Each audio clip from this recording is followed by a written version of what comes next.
ثم إلى ربكم ترجعون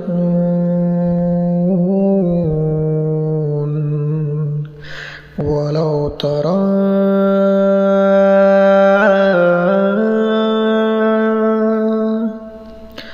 أعوذ بالله من الشيطان الرجيم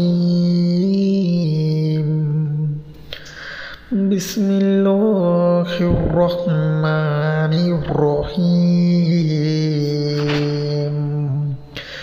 إنا أعطيناك الكوثر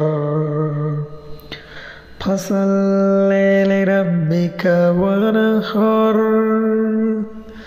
إن شانئك هو الأبتر.